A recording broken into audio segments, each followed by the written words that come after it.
പിതാവിന്റെയും പുത്രന്റെയും പരിശുദ്ധാത്മാവിന്റെയും നാമത്തിൽ ആമേൻ. എൻ്റെ കർത്താവേ, നിന്റെ ഉന്നതമായ നാമത്തിന് സ്തോത്രം ചെയ്യുന്നു. എൻ്റെ കർത്താവേ, നിന്റെ വിശുദ്ധ പൗരോഹിത്യത്തെ മഹത്വപ്പെടുത്തണമേ. എൻ്റെ കർത്താവേ, സഭയിലുള്ള സാന്നിധ്യം പ്രകടമാക്കണമേ. 39 വർഷം ഞാൻ അർപ്പിച്ച കൃപാനയുടെ യോഗ്യതയാൽ കൃപാസ്ഥാനത്താരെ ജീവനോടെ പ്രത്യക്ഷപ്പെട്ട പരിശുദ്ധ അമ്മയുടെ മാധ്യസ്ഥത ഇപ്പോൾ പ്രാർത്ഥിക്കുന്ന മക്കളുടെ മേൽ കർത്താവിൻ്റെ സത്യവുകട്ടെ. ഇന്നത്തെ നിങ്ങളുടെ യാത്രാമേൽ കർത്താവിൻ്റെ കൃപ ചൊരിയട്ടെ. നിങ്ങളുടെ ചിന്തകൾ, നിങ്ങളുടെ വാക്ക്, നിങ്ങൾ മറ്റുള്ളവരോട് സംസാരിക്കുന്ന സംസാരങ്ങൾ, ഇടപാടുകൾ, ഇടപഴകലുകൾ, ചർച്ചകൾ, തീരുമാനങ്ങൾ കർത്താവ് അനുഗ്രഹിക്കട്ടെ. ജോലി സമ്പാദിക്കുന്നതിന് വേണ്ടി പോകുന്നവരെ, നമുക്ക് ലഭിക്കാനുള്ള പണം സമ്പാദിക്കുന്നതിന് വേണ്ടി ഉള്ള പരിശ്രമങ്ങൾ, മറ്റുള്ള കൈകളിൽ കുടുങ്ങിപ്പോയിട്ടുള്ള നമ്മുടെ അധ്വാന ഫലങ്ങൾ, മക്കളില്ലാത്തവർ, മക്കൾ രോഗികളായി കിടക്കുന്നവരെ, അവരെല്ലാം ഈ സമയത്ത് അവരുടെ വിടുതലിന് വേണ്ടിയും സമാശ്വാസത്തിന് വേണ്ടിയും ദൈവിക ഇടപെടൽ അവരുടെ ജീവിത മണ്ഡലം ഉണ്ടാകുന്നതിന് വേണ്ടിയും 39 വർഷം ഞാൻ അർപ്പിച്ച കൃപാന്റെ യോഗ്യതയാൽ കൃപാസന അൾത്താരെ ജീവനുടെ പ്രത്യക്ഷയുടെ മാതാവിൻ്റെ മധ്യസ്ഥത്തിൽ അൾത്താരയിൽ നടന്ന 10,000-കണക്കിന് ആരാശക്തിയെ നിങ്ങളെ ആശീർവദിക്കുന്നു. നിങ്ങളുടെ ഇന്നത്തെ ദിവസം കർത്താവിൻ്റെ നാമം ശുഭകരമാകട്ടെ. നിങ്ങൾ പോയി ജോഷുവയോടും മോസസിനോടും പറഞ്ഞ ദൈവം, വിശേഷത്തിൻ്റെ അവസാനം വരെ പറഞ്ഞുകൊണ്ടിരിക്കുന്ന ദൈവം, ആവർത്തിച്ച് പറഞ്ഞുകൊണ്ടിരിക്കുന്ന ദൈവം, ഞാൻ നിനക്ക് മുമ്പേ എൻ്റെ ദൂതനെ വിടുന്നു എന്നതിനേക്കാൾ ഉപരി ഞാൻ തന്നെ നിൻ്റെ കൂടെ വരികയും നിനക്ക് മുമ്പേ പോവുകയും ചെയ്യും. കർത്താവ്, ഇതിൻ്റെ സാന്നിധ്യം എല്ലായിടത്തും സന്ധിപ്പായി അനുഭവിക്കാൻ അങ്ങേ സ്വന്തം മക്കൾക്ക് കഴിയണമേ.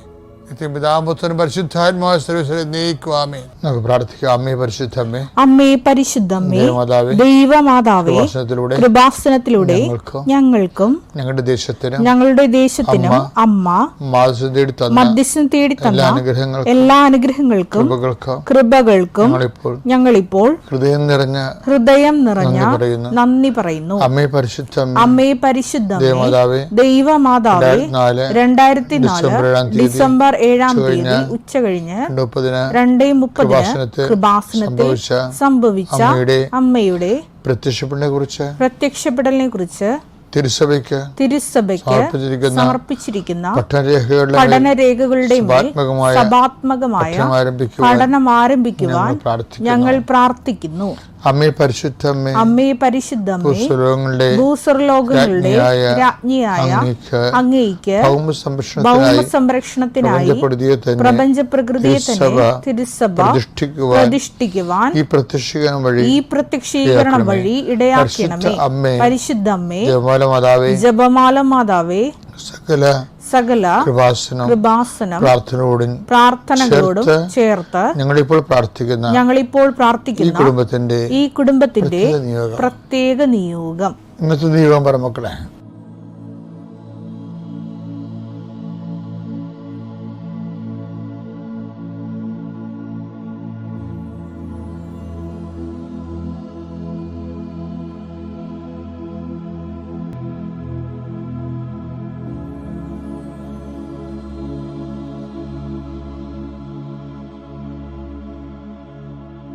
അമ്മയുടെ പ്രത്യക്ഷീകരണത്തിന്റെ ഈ അനുഗ്രഹവേളയിൽ ഞങ്ങൾക്ക് സാധിച്ചു തരുവാൻ കനിയണമേ. ആമേൻ. ഞങ്ങളുടെ പിതാവേ, അങ്ങയുടെ നാമം പൂജിതമാകണമേ. അങ്ങയുടെ രാജ്യം വരണമേ. അങ്ങയുടെ തിരുമനസ് സ്വർഗത്തിലെ പോലെ ഭൂമിയിലുമാകണമേ. അന്നു വേണ്ടുന്ന ആഹാരം ഇന്ന് ഞങ്ങൾക്ക് തരണമേ. ഞങ്ങളോട് തെറ്റ് ചെയ്യുന്നവരോട് ഞങ്ങൾ ക്ഷമിക്കുന്നത് പോലെ ഞങ്ങളുടെ തെറ്റുകൾ ഞങ്ങളോടും ക്ഷമിക്കണമേ. ഞങ്ങളെ പ്രലോഭനത്തിൽ ഉൾപ്പെടുത്തരുതേ, തിന്മയിൽ ഞങ്ങൾ രക്ഷിക്കണമേ. ആമേൻ. നന്മ നിറഞ്ഞ മറിയമേ, സ്വസ്തി, കർത്താവ് അങ്ങയുടെ കൂടെ സ്ത്രീകളിൽ അങ്ങ് അനുഗ്രഹിക്കപ്പെട്ടവളാകുന്നു. അങ്ങയുടെ ഉദരത്തിൻ ഫലമായി ഈശോ അനുഗ്രഹിക്കപ്പെട്ടവനാകുന്നു. പരിശുദ്ധ മറിയമേ, തമ്പുരാന്റെ അമ്മേ, പാപികളായ ഞങ്ങൾക്ക് വേണ്ടി ഇപ്പോഴും ഞങ്ങളുടെ മരണസമയത്തും തമ്പുരാനോട് അപേക്ഷിക്കണമേ. ആമേൻ. എൻ്റെ പ്രിയപ്പെട്ടവരെ, നമ്മൾ ആധ്യാത്മിക ജീവിതവും ദൈവ വളർച്ച എന്ന് പറയുന്നത് ദൈവത്തിൻ്റെ വളർച്ചയല്ല, നമ്മളിലുള്ള ദൈവത്തിൻ്റെ വളർച്ച.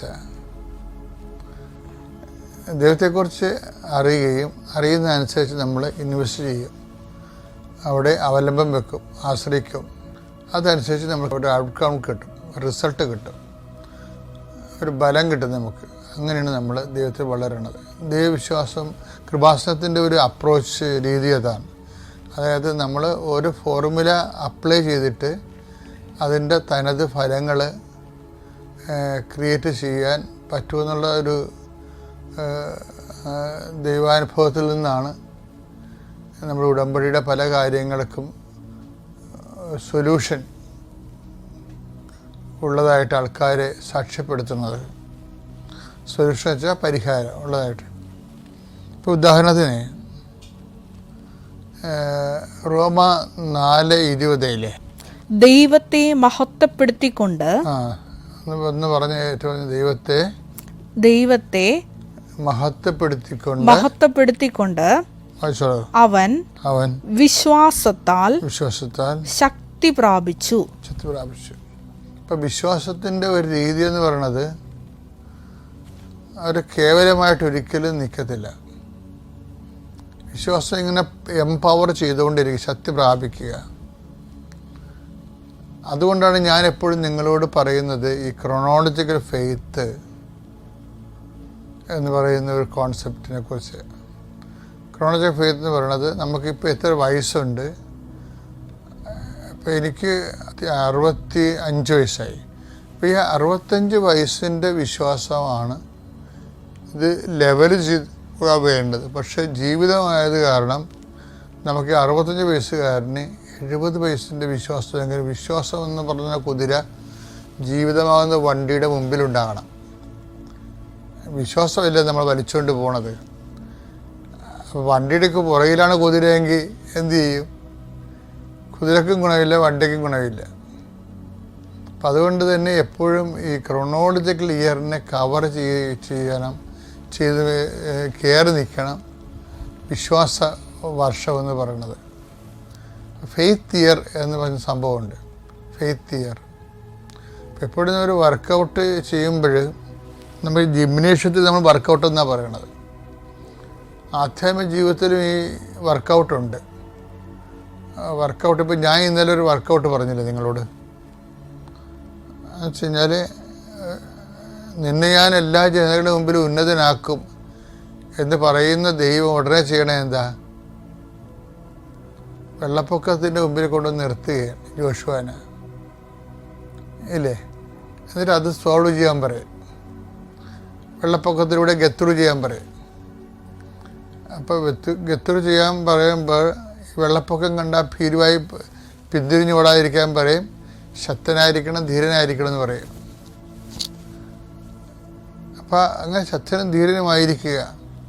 അതിനർത്ഥം വെള്ളപ്പൊക്കം മുമ്പിൽ കണ്ടുകൊണ്ടാണ്, ജോർദാൻ നദി കരകവിഞ്ഞ് കൊയ്ത്തുകാലത്ത് ഒഴുകുന്നത് കണ്ടുകൊണ്ടാണ് ശക്തനും ധീരനുമായിരിക്കണം, അല്ലെങ്കിൽ നീ പകച്ചു പോകുമെന്ന് പറയണം. അപ്പോൾ ഓരോ രോഗങ്ങളും കടങ്ങളും ഉറ്റവരുടെ വേർപാടും മരണവും ഒക്കെ സംഭവിക്കും. നമുക്ക് മുമ്പിൽ എന്തും സംഭവിക്കാം. ജീവിതം അതിൻ്റെ സ്വഭാവ ചേഷ്ടകളുമായിട്ട് മുന്നോട്ട് പോകും. നമ്മൾ പിന്തിരിഞ്ഞ് ഓടാതിരിക്കാനാണ് ശക്തനും ധീരനുമായിരിക്കുക. എന്താണ് കാരണം?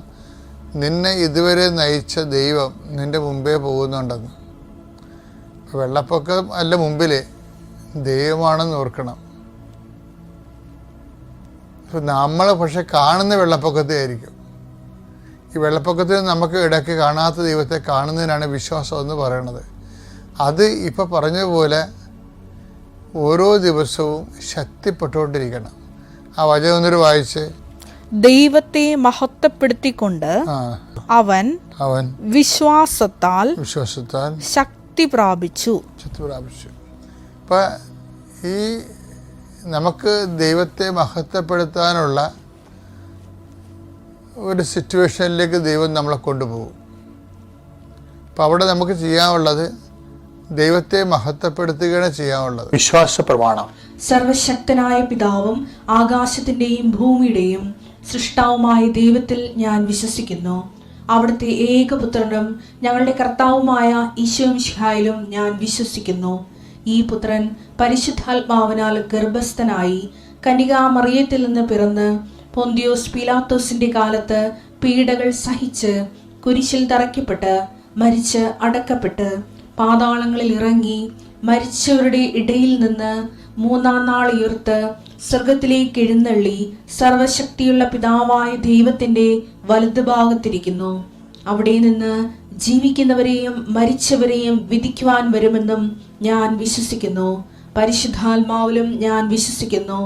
വിശുദ്ധ കത്തോലിക്കാ സഭയിലും പുണ്യവാന്മാരുടെ ഐക്യത്തിലും പാപങ്ങളുടെ മോചനത്തിലും ശരീരത്തിന്റെ ഉയർപ്പിലും നിത്യമായ ജീവിതത്തിലും ഞാൻ വിശ്വസിക്കുന്നു. ആമേൻ.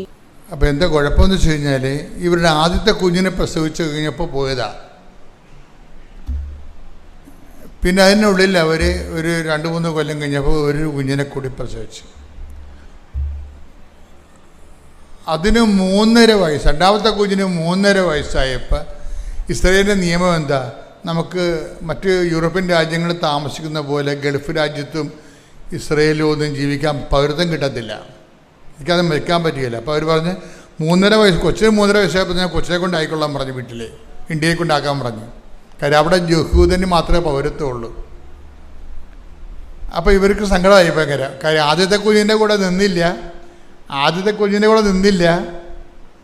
അതിന് രണ്ടാമത്തെ കുഞ്ഞിൻ്റെ കൂടെ ഇപ്പം നിൽക്കുന്നില്ല. അതായത് 3.5 വയസ്സ് വരെ കുഞ്ഞ് നമ്മുടെ കൂടെ നിന്നിട്ട് കുഞ്ഞിനെ കൊണ്ട് വീട്ടിലാക്കുക എന്ന് വെച്ച് കഴിഞ്ഞാൽ നിങ്ങൾക്കറിയാമല്ലോ എന്ത് സങ്കടമായിരിക്കും. അപ്പം അമ്മയ്ക്ക് ഭയങ്കര വിഷമമായി, പക്ഷെ നടക്കത്തില്ല.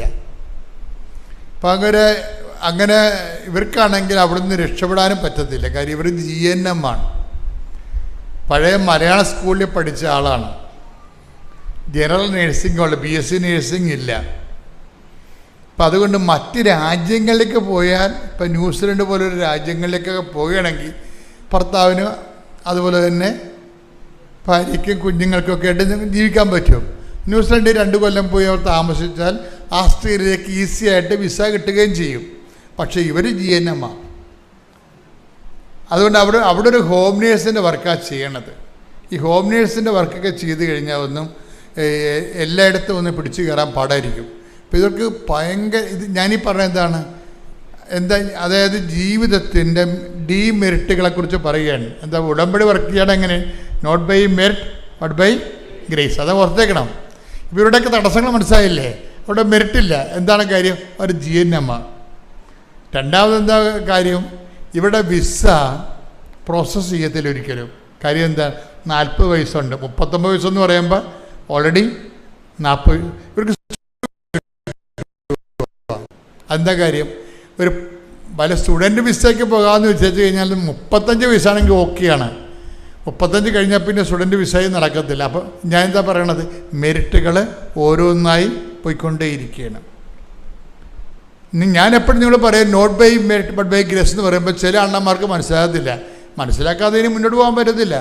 ഉടമ്പടി അതാണ്, അതിൻ്റെ ഫോർമുല അങ്ങനെയാണ് കിടക്കുന്നത്. അപ്പോൾ ഒരു ദിവസം ഈ പ്രിൻസിയെ ജിൻസി എന്ന് പറയുന്ന ഒരു കൂട്ടുകാരത്തെ വിളിച്ചേച്ചും പറഞ്ഞ്, എടോ താനുണ്ടല്ലോ, തനിക്ക് തൻ്റെ കുഞ്ഞിനെയുമായിട്ട് മറ്റ് രാജ്യങ്ങളിൽ പോയി ഭർത്താവുമായിട്ട് ജീവിക്കാൻ പറ്റുള്ളൂ. അപ്പോൾ പറഞ്ഞു, ജിൻസി ഞാനെന്ത് ചെയ്യാനുണ്ട്, എൻ്റെ അവസ്ഥ ഇതല്ലേ, എനിക്ക് രക്ഷപ്പെടാൻ പറ്റത്തില്ല ഇവിടുന്ന്. കാര്യം എനിക്കിനി അത് അവിടുന്ന് പരീക്ഷ എഴുതാൻ എനിക്ക് ഇംഗ്ലീഷ് പിടികിട്ടണില്ല. അത് പുതിയ കാലത്തെ ഇപ്പോഴത്തെ കുഞ്ഞുങ്ങളുടെ അവസ്ഥ അറിയാവില്ല. ഇപ്പോഴത്തെ ഒരു +2കാർക്ക് തന്നെ ഇംഗ്ലീഷിൽ വെൽ സ്റ്റാൻഡേർഡാണ്. അവർ ഇംഗ്ലീഷ് മീഡിയമാണ് ഫോളോ ചെയ്തെങ്കിൽ വെൽ സ്റ്റാൻഡേർഡാണ് അവർക്ക് കമ്പ്യൂട്ടറും കാര്യങ്ങളെല്ലാം വളരെ ഫടാഫഡാണ്. അപ്പം അങ്ങനെ വരുമ്പോൾ അങ്ങനെയുള്ളൊരു കോമ്പറ്റ് ചെയ്യാൻ പറ്റണില്ല. അപ്പോൾ അതുകൊണ്ട് അവിടെയും മെറിറ്റില്ല, അവിടെയും ഇവർക്ക് പെൺസിക്ക് മെറിറ്റില്ല. അപ്പം അതെന്തായാലും ഈ കൂട്ടുകാരത്തി ഇങ്ങനെ പറഞ്ഞിട്ട് ജിൻസി എന്ത് ചെയ്യുന്നറിയോ, ജിൻസി കൂട്ടുകാരത്തിയാണ്, ഇവളുടെ പേരെന്നാ പ്രിൻസി. പിന്നെ പെട്ടെന്നൊരു ദിവസം ഈ പ്രിൻസി എടുത്ത് വന്നേച്ച് ജിൻസി ഉടമ്പടി തൈലം കൊണ്ട് നെറ്റിക്കൊരു കുരിശ് വരക്കും. താൻ രക്ഷപ്പെടുള്ളൂ, തന്നെയും ഈ കൊല്ലം തന്നെയും കുഞ്ഞുങ്ങളെയും ഭർത്താവിനെയും കൊണ്ട് കൃപാസനം മാതാവ് വേറെ രാജ്യത്ത് പോകും. നിങ്ങൾ 19 പോകുമെന്ന് പറഞ്ഞ് പ്രവചിക്കുകയാണ്. ആ പ്രവചിക്കണ എന്താണ്, ഈ ഉടമ്പടി ഇവിടെ തൈലമെടുത്ത് ഇവരുടെ നെറ്റിക്ക് ഇങ്ങനെ പൂശിയിട്ടാണ് ഇവർ പ്രവചിക്കുക. അപ്പോൾ എഴുതി ദൈവം ഒരാളെ നിങ്ങൾ എപ്പോഴും ഓർക്കേണ്ട കാര്യം ഇതാണ്. നിങ്ങൾ ഉടമ്പടി എടുക്കുമ്പോൾ ശ്രദ്ധിക്കേണ്ടത് നിങ്ങളുടെ വയറ്, നിങ്ങളുടെ കുഞ്ഞ്, നിങ്ങളുടെ ഭർത്താവ്, നിങ്ങളുടെ ജോലി, നിങ്ങളുടെ വീട്, ഇതും പറഞ്ഞുകൊണ്ടിരുന്ന ഈ ജന്മത്തെ ഉടമ്പടി വർക്ക് ചെയ്യത്തില്ല. എനിക്ക് ഏർപ്പെടുന്ന ഈ അച്ഛനെ കാണാൻ തന്നെ നിൽക്കുന്ന ആൾക്കാരില്ലേ, എപ്പോഴും നിങ്ങൾ ശ്രദ്ധിക്കണം. അച്ഛനെ കാണാൻ വരുന്നത് പകുതി, അതായത് നിങ്ങൾ അച്ഛനെ കാണാൻ വരുമ്പോൾ ശ്രദ്ധിക്കേണ്ട കാര്യം ഉടമ്പടി എടുത്തവരായിരിക്കണം വരേണ്ടത്. പിന്നെ ഞാൻ കൊടുത്തിരിക്കുന്ന ആർക്കും രോഗികളില്ലേ, രോഗികളെ നമുക്കൊന്നും പറയാൻ പറ്റത്തില്ല. രോഗികൾക്ക് ചിലപ്പോൾ ഉടമ്പടി എടുക്കാൻ പറ്റത്തില്ലല്ല. കാര്യം ഗുരുതരമായ രോഗികളെ ഞാൻ എടുക്കത്തുള്ളൂ, ആൾക്കാരെ വരത്തുള്ളൂ. പക്ഷെ അവരോട് നമുക്ക് ഉടമ്പടി എടുക്കാൻ പറയാൻ പറ്റുക. അപ്പോൾ ചിലപ്പോൾ അവരുടെ വൈഫായിരിക്കും ഇവിടെ എഴുതിയിരിക്കുന്നത്. പക്ഷെ പ്രോബ്ലം വെച്ച് കഴിഞ്ഞാൽ ഇവരുടെ രോഗി വൈഫാണ് എടുത്തിരിക്കണമെന്നുണ്ടെങ്കിലും ഇവരെ ചിലപ്പോൾ നമ്മൾ വർക്കൗട്ട് ചെയ്ത് വിജയിക്കത്തില്ല. കാര്യം എന്താ, വൈഫെന്ന് പറഞ്ഞാൽ ലോക കള്ളിയായിരിക്കും. അതാണ് പ്രശ്നം. അവർ ഉടമ്പടി ഉഴപ്പിക്കണം. അതെപ്പോഴും നമ്മൾ ശ്രദ്ധിക്കണം. അതായത് എനിക്കിപ്പോൾ ചില ആൾക്കാരോട് ഞാൻ മെസ്സേജ് പറയത്തില്ലേ, ചില ആൾക്കാർ മെസ്സേജ് പറയും, ചില ആൾക്കാർ ഡേറ്റ് പറയും. അതിൻ്റെ കാര്യം വെച്ച് കഴിഞ്ഞാൽ അവർ ഉടമ്പടി പക്ക ഉടമ്പടിക്കാരാണ്. അവർ ഉടമ്പടിയിലാണ് ജീവിക്കുന്നത്. മറ്റുള്ളവരെ നമ്മൾ അച്ഛനെ കാണാനുള്ള ചീട്ടായിട്ടാണ് ഉടമ്പടി ദുരുപയോഗിക്കുന്നത്. അവരവിടെ ഇടിച്ചതിൽ ചീട്ട് വാങ്ങിക്കണില്ലേ, അവർ ഉടമ്പടിയായിട്ട് അവർക്ക് ബന്ധമില്ല. ഉടമ്പടി എടുത്തിട്ട് പോലും അവർ ചെയ്തിട്ടില്ല. കാരണം ചില ആൾക്കാർ വരണമെന്ന് പറയണത്, ഇപ്പോൾ ഇന്നലെ ഞാൻ നോക്കുമ്പോൾ ഉടമ്പടി ചീട്ട് കിട്ടിയപ്പോൾ എനിക്ക് സംശയം തോന്നി. മാതാവിൻ്റെ അടുത്ത് വെച്ചപ്പോൾ എനിക്ക് സംശയം തോന്നി. ഞാൻ നേരെ ചെന്നു അവരുടെ ഉടമ്പടിയുടെ ചീട്ട് പരിശോധിച്ചു. ഉടനെ അവരുടെ പേപ്പർ പരിശോധിച്ചപ്പോൾ 2023 ഉടമ്പടിയാണ്. അന്ന് മുങ്ങിയിട്ട് ഇന്ന് പൊങ്ങുകയാണ് ആൾ. ഇത് പുതുക്കിയിട്ടില്ല, ഇന്ന് പുതുക്കിയിരിക്കുകയാണ്. എന്തിനാണ്? അച്ഛനെ കാണാൻ വേണ്ടി. ആർക്ക്? അനിയത്തിൻ്റെ കൊച്ചിന് എന്തോ കുഴപ്പമുണ്ടായി, വണ്ടി ഇടിക്കാനൊക്കെ ചെയ്തപ്പോൾ ഈ വീട്ടിലിരിക്കുന്ന ഉടമ്പടിയും പൊക്കിക്കൊണ്ട് വന്നിരിക്കുകയാണ്. അത് അപ്പം പുതുക്കിയിരിക്കുകയാണ്. ഇതൊന്നും ഉടമ്പടി വർക്ക് ചെയ്യാനല്ല, ദൈവത്തിനെ പറ്റിച്ച് അനുഗ്രഹം അടിച്ചു മാറ്റാൻ വേണ്ടി നിങ്ങൾ ചെയ്യുമ്പോൾ നിങ്ങൾ അളക്കുന്ന കർത്താവ് എന്താ പറഞ്ഞത്? അതാണ് പ്രശ്നം. അതും പ്രശ്നം. അച്ഛൻ അങ്ങനെ പറഞ്ഞു, അച്ഛൻ ഇങ്ങനെ പറഞ്ഞിട്ട് കാര്യമില്ല. ഈശോ പറഞ്ഞ കാര്യമാണ് ഞാൻ പറയണത്. നിങ്ങൾ അളക്കുന്ന അളവുകോല് കൊണ്ട് തന്നെ നിങ്ങൾക്കും സിമ്പിളല്ലേ അത്. ബൈബിളിൻ്റെ ഇക്കോണമി അതാണ്. അപ്പം അതുകൊണ്ടാണ് ഞാൻ പറയുന്നത്, നിങ്ങൾ എപ്പോഴും ഉടമ്പടി ഒന്ന് പ്രാർത്ഥിച്ചേ. കർത്താവ് ദൈവമേ, ആത്മാർത്ഥതയോടെ ഉടമ്പടി ജീവിക്കുവാൻ എന്നെ സഹായിക്കണമേ. എനിക്ക് പ്രത്യേക അഭിഷേകം നൽകണമേ. ശ്രദ്ധിക്കട്ടെ. ഹല്ലേലൂയ.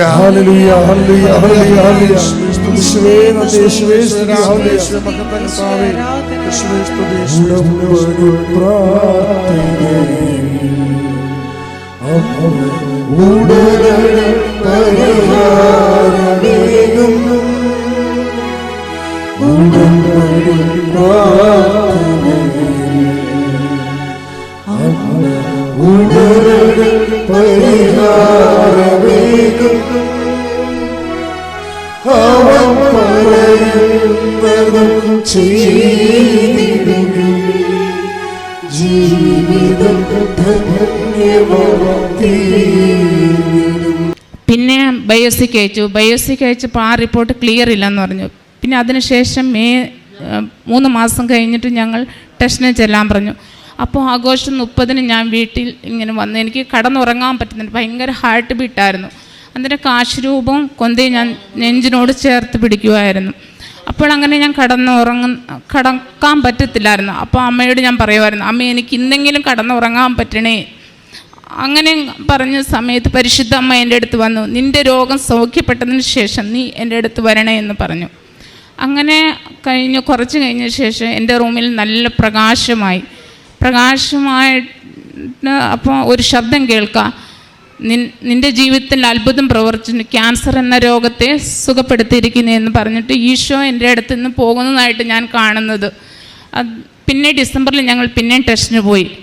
അന്നേരം ആ ടെസ്റ്റിന് ഇട്ടപ്പം പിന്നെയും ബയോസിക്ക് അയച്ചപ്പോൾ ആ റിപ്പോർട്ട് ക്ലിയർ വന്നില്ല. പിന്നെ ഡോക്ടർ പറഞ്ഞു ഇത് വലിയ നീഡൽ കൊണ്ട് ചെയ്യണമെന്ന്.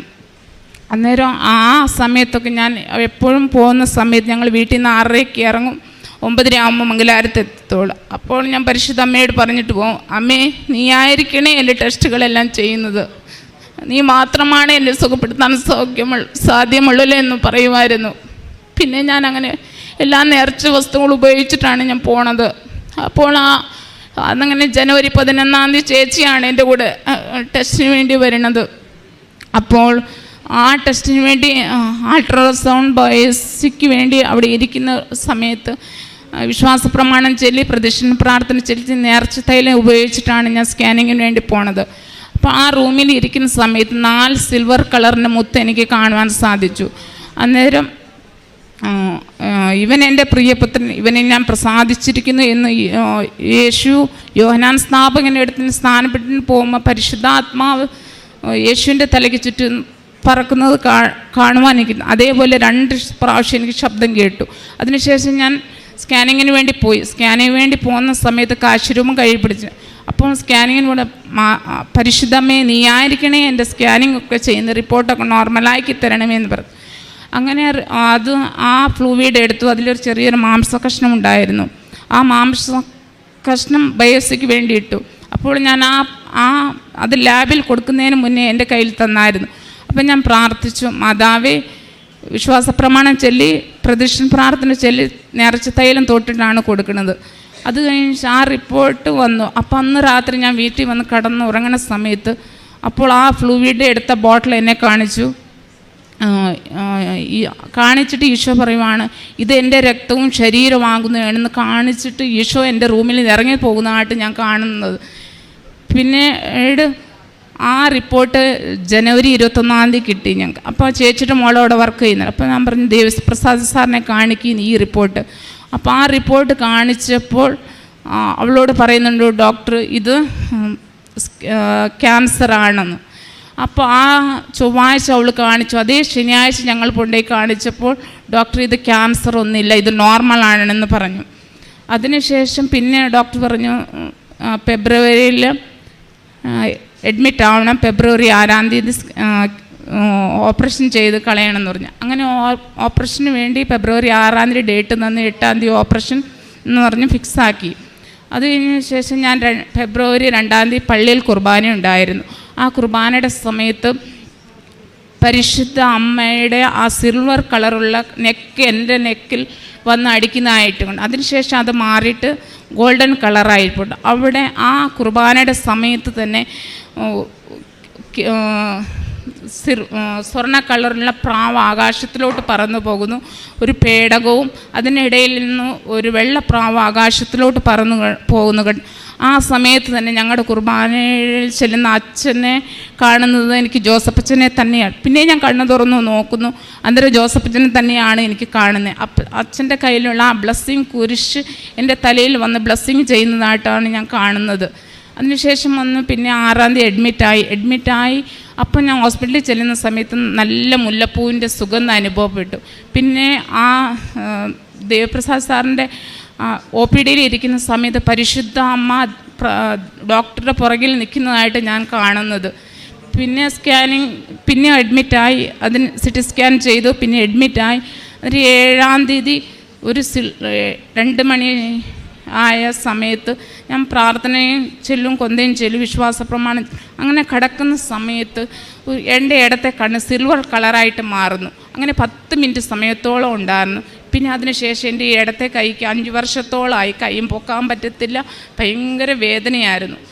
അതേപോലെ തന്നെ ആ സിൽവർ കൈ വന്ന് ടച്ചായതിന് ശേഷം ആ വേദന ഫുള്ള് മാറി. പിന്നെ ഓപ്പറേഷൻ 8-ാം തീയതി ഓപ്പറേഷനായി, 11-ാം തീയതി ഡിസ്ചാർജായി. ആ ഡിസ്ചാർജ് ആവുന്ന സമയത്ത് 1 മണിക്കൂറിനോളത്തോളം നല്ല മുല്ലപ്പൂവിൻ്റെ സുഗന്ധം അനുഭവപ്പെട്ടു. അതിന് ഡിസ്ചാർജായി പോന്നു. പിന്നെ ആ തൈറോയിഡിൻ്റെ ഗ്ലാൻഡ് എടുത്തത് ബയോപ്സിക്ക് വേണ്ടി ഇട്ടു. ബയോപ്സിക്ക് വേണ്ടി ഇട്ടപ്പോൾ 21-ാം തീയതി റിപ്പോർട്ട് വന്ന് കാണിച്ചപ്പോൾ അന്നേരം ഡോക്ടർ പറയുവാണ് ഇത് ക്യാൻസറാണ്, ഇത് പ്രോബ്ലം ഉണ്ട് എന്ന് പറഞ്ഞു. അങ്ങനെ ഡിസ്കഷൻ ചെയ്യാൻ ഞങ്ങളിവിടെ പുറത്തിരിക്കാൻ പറഞ്ഞു. അപ്പോൾ ഞാൻ സങ്കടമായി ഇരുന്ന് പ്രാർത്ഥിച്ചു. അപ്പോൾ ഞാൻ എൻ്റെ ഫയലും എൻ്റെ 2 മക്കളെയും പരിശുദ്ധ അമ്മയുടെ കരങ്ങളിലേക്ക് ഏൽപ്പിച്ച് പ്രാർത്ഥിച്ചു. എന്നിട്ട് സ്കാനിങ്ങിന് വേണ്ടി വിട്ടപ്പോൾ ആ സ്കാനിങ്ങിൻ്റെ റിപ്പോർട്ട് വന്നപ്പോൾ അത് നോർമലാണെന്ന് പറഞ്ഞു. അതിനുശേഷം പിന്നെ ഞങ്ങൾ 2 പ്രാവശ്യം ടെസ്റ്റിന് വേണ്ടി പോയി. ടെസ്റ്റിന് വേണ്ടി പോയപ്പോൾ ആ റിപ്പോർട്ട് എല്ലാം നോർമലാക്കി തന്നു. രണ്ടാമത് എൻ്റെ കയ്യിൽ അലർജി ഉണ്ടായിരുന്നു. 5 വർഷത്തോളമായി എൻ്റെ അലർജി ഉണ്ടായിരുന്നു. ആ അലർജി ഫുള്ള് മാറി. മൂന്നാമത് എൻ്റെ ചേച്ചി ആങ്ങളയുടെ ഭാര്യ ഡോക്ടറാണ്. അപ്പോൾ അവൾ ഞങ്ങളുടെ വീടിൻ്റെ താഴെ ഇറങ്ങുന്ന സമയത്ത് ഇറങ്ങിയ സമയത്ത് അവൾ സ്കൂട്ടിയിൽ നിന്ന് വീണ് ഡിസ്ക് ആകുന്നിട്ട് അവൾക്ക് നടക്കാൻ പറ്റത്തില്ലായിരുന്നു. പിന്നെ അങ്ങനെ അവർ മൈസൂർ 10 ദിവസം ട്രീറ്റ്മെൻറ്റിന് പോയി. അപ്പോൾ അവൾ പ്രഗ്നൻ്റ് ആയില്ലായിരുന്നു. അന്നേരം ഡിസ്ക് ആകുന്നതിന് ശേഷം പിന്നെ അവർ കുഞ്ഞുങ്ങളായല്ലോ എന്ന് ഞാൻ ഉടമ്പടിയിൽ വെച്ചിട്ടുണ്ടായിരുന്നു. അമ്മേ നീ അവർക്കൊരു കുഞ്ഞിനെ നൽകണമേ. ഇപ്പം 3 മാസമായി ഒരു പെൺകുഞ്ഞിനെ അവർക്ക് നൽകിയിട്ടുണ്ട്.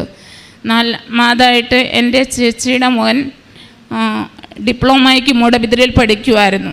അപ്പോൾ അവൻ പെട്ടെന്നൊരു ആക്സിഡൻ്റ് ആയി. ഒരു കാറിനിട്ട് പോയി ഇടിച്ചു. അപ്പോൾ അവൻ വീണു. ആക്സിഡൻ്റായി വീണിട്ട് അവന് ബോധമില്ലാതെ അബോധാവസ്ഥയിലായി. അപ്പോൾ തലയിൽ ഹോസ്പിറ്റലിൽ കൊണ്ട് അഡ്മിറ്റാക്കി. തലയിൽ ബ്ലഡ് ക്ലോട്ടാന്ന് പറഞ്ഞു. ഓപ്പറേഷൻ ചെയ്യണമെന്ന് പറഞ്ഞപ്പോൾ അങ്ങനെ അവൾ ചേച്ചിയുടെ കയ്യിൽ തൈലം ഉണ്ടായിരുന്നു. തൈലം പുരട്ടുമായിരുന്നു. പിന്നെ അങ്ങനെ 14 ദിവസം കഴിഞ്ഞതിന് ശേഷം ഓപ്പറേഷനൊന്നുമില്ലാതെ പരിശുദ്ധ അമ്മനെ തൊട്ട് പൂർണ്ണമായി സൗഖ്യപ്പെടുത്തി. അവരുടെ പഠനം പൂർത്തീകരിച്ചു. ജോലിക്കും കയറി. ഇത്രയും അനുഗ്രഹം തന്ന പരിശുദ്ധ അമ്മയ്ക്ക് യേശുവിന് കോടാനുകൂടി